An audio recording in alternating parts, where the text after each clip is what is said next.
From downtown Decatur, it's the Faber Files. Hello, I'm your host, Bill Faber. Election Day 2010. Tonight's program is a series of interviews with voters in 2010 election, Decatur, Illinois, and Mount Zion. Allow me to begin with a few reflections on Election Day 2010.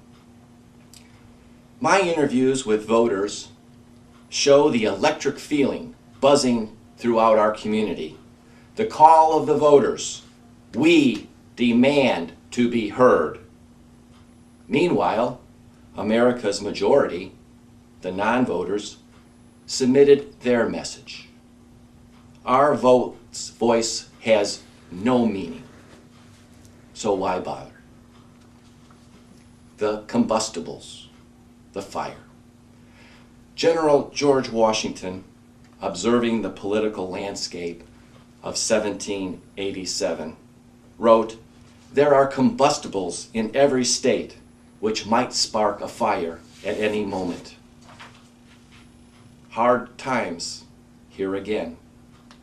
Today's times hold memory in American history. As the Founding Fathers debated in Philadelphia, here was the state of the nation.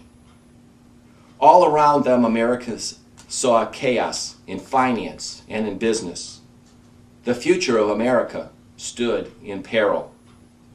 Huge war debt remained outstanding.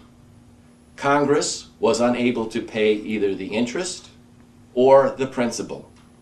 The currency, the coin of the nation, was in utter chaos. The laws of the land were ignored and went unenforced. The Congress of the United States fell into full disrepute.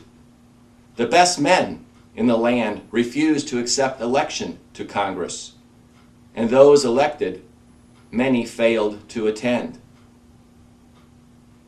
Throughout the country, laws were created one year, only to be repealed the next. Uncertainty and distrust of government were the natural consequence. Shays' rebellion, the natural result. And this greatly discouraged General Washington, who said, "What gracious God is man, that there should be such inconsistency in his conduct? It was but the other day that we were together shedding blood to obtain our own laws, and now we unsheathe the sword to overturn our own laws." Let's watch together as we interview the people of our community on Election Day 2010. Election Day 2010. We begin our day at the Lions Center, vote polling place in Mount Zion. It's a beautiful day here in Macon County, and you can see they're standing out the doors in line to cast their vote here in this pivotal election for 2010. Let's talk to some voters this morning. Election Day 2010, we're with Nancy Schultz at the Mount Zion Lions Center. You've just cast your vote today. What are your thoughts and feelings about the state of our nation on this election day? It's very scary to think what might happen in the future, so I wanted to cast my vote to make sure at least I have a little bit of a say in what's going on. What are your fears and concerns, Nancy? The economy, excessive spending, the state of Illinois, their financial situation. Sure. What's the plan to correct it? I would say cut down on spending a lot. And if there has to be spending, make it have some results.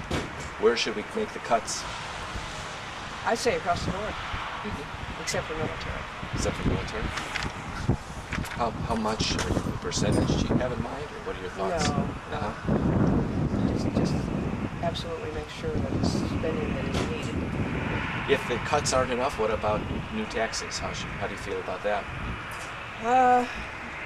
I think possibly it's almost inevitable. Not a huge percentage, but something that people can bring. Yes. In talking with voters earlier, one of their concerns is folks say, well, I wouldn't mind a tax increase, but I don't trust the politicians to spend it right. Very true. Yeah, very true. What's happened lately is just a message of what's going to happen in the future as we take control of it. Thanks for talking with us today. Good luck to you. Thank you. We're with Anthony Cooper and his beautiful daughter, Olivia. Anthony, you cast your vote today, 2010 Election Day. How do you feel about how things are going here locally? As far as the economy, the politics, what's your feeling? I'm worried about the economy.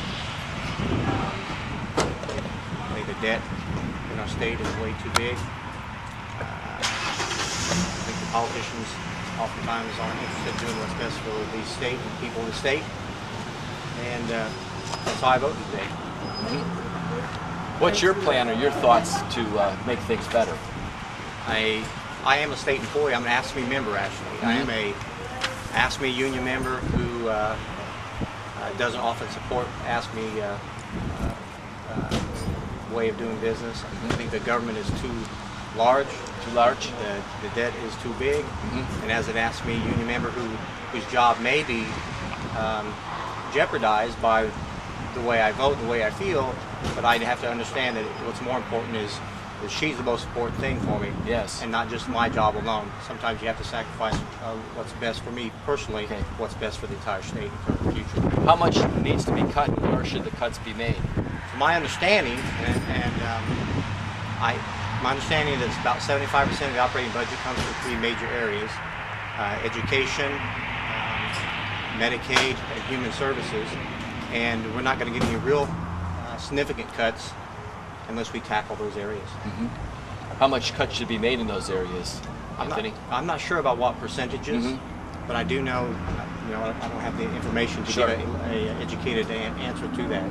But I do know that that significant cuts will have to happen. If cuts won't balance the budget, what about new taxes? What are your feelings there? I'm not, I don't want to pay higher taxes, but I'm willing to sacrifice what I need to for my daughter and the rest of my children and for the future. But I think raising taxes should be a last resort and not a first resort. Anthony, thank you, and it's great to meet your daughter. All right. Good luck. It. Thank you. We're with Cheryl Mailer today at the Mount Zion polling place. Shirley, this is a very important election for our country. What are your thoughts and ideas about what's facing us? I think we just need some change.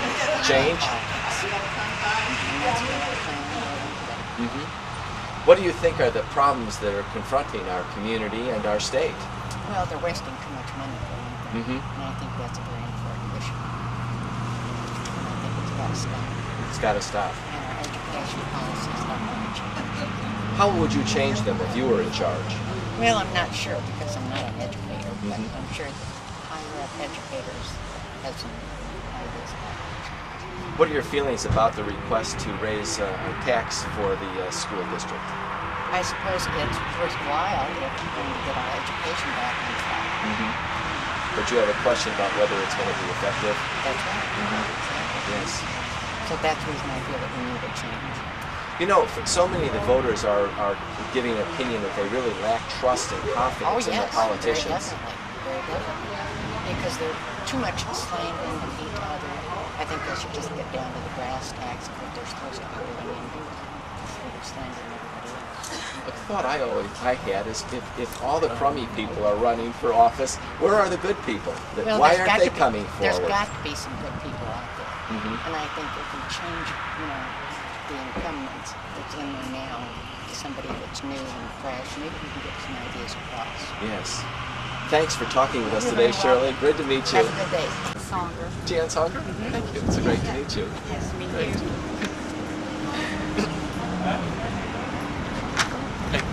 We're here with Jan Songer here at the Mount Zion Center. What a line. Did you expect to be confronted with this long line on this Well, I election came day? at 7 o'clock, and I bypassed it, so I thought I'd come back in the middle of the day.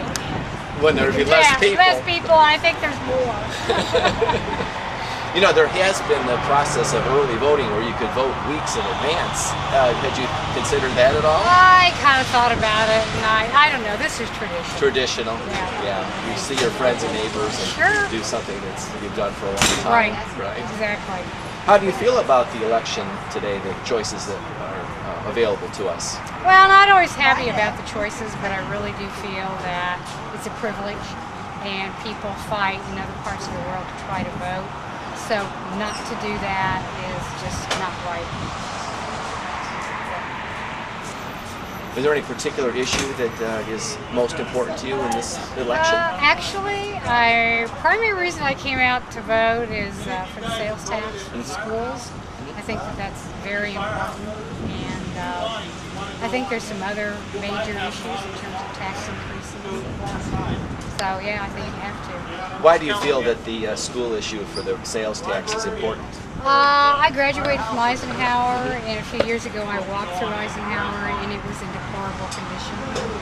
And those are the kids that are going to take care of me as I get older. So I think it's important. Jan, thank you very much. Thank Great you. to meet you. Nice to meet you. Tammy King. Yes. Here we are on election day, a busy polling place. Oh, here in and I Mount don't Zion. like it. I really don't like it. There's too many people here. I like my old firehouse where you can go in, get your stuff done, and get out. Waiting in there, and you've got so many older people, which I understand a lot of people are voting, but it's too congested in there. I'm sorry. They've combined polling places Oh here. my God. And you can look at by the parking lot how busy it is. Yes, yes. I just don't like it. Go back. I know they got to save money some way, but go back and spread this out, because I came here to work at 8 o'clock, and it's just been busy ever since. Yes. You're headed back to work at the tree farm. Yes, I am. Yes. Yes. What are your thoughts about the problems that face the state and our local community?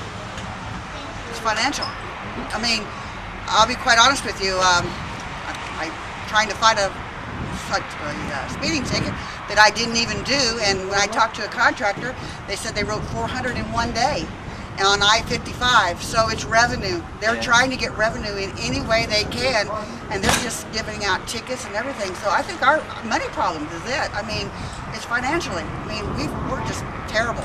What are your ideas to solve the financial problem? I don't know. Public aid's a big thing. Get the people out to work. I'm sorry, if you're capable to, get up every morning and put your shoes on and put your clothes on, you could at least do some kind of a part-time job, and save some money on public aid and stuff. And that's where a lot of our money's going. Yeah. Because my parents have got state of Illinois insurance, and they're not paying for it. I mean, because they just don't have the money.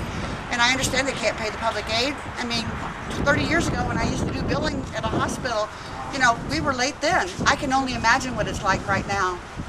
So, Tammy, in our Decatur, a lot of jobs are leaving the Kate and Lyle going up to Chicago. And Kate and Lyle's getting millions of dollars from us taxpayers to move from Decatur to I don't know why. I don't know why. We've lost Firestone. A lot of my neighbors work for Firestone. My father-in-law worked for Firestone. We've lost, Warners. I mean, you're losing all kinds of jobs here. I mean, you need to create jobs here. Keep them here. Quit going to the other countries, Union jobs are hard to find now, and even a secure job. Really it is. I mean, there's no secure job anymore in this world. Right. So whatever money you can make, go for it. Thanks a lot, Tammy. Great to meet you. Nice meeting you.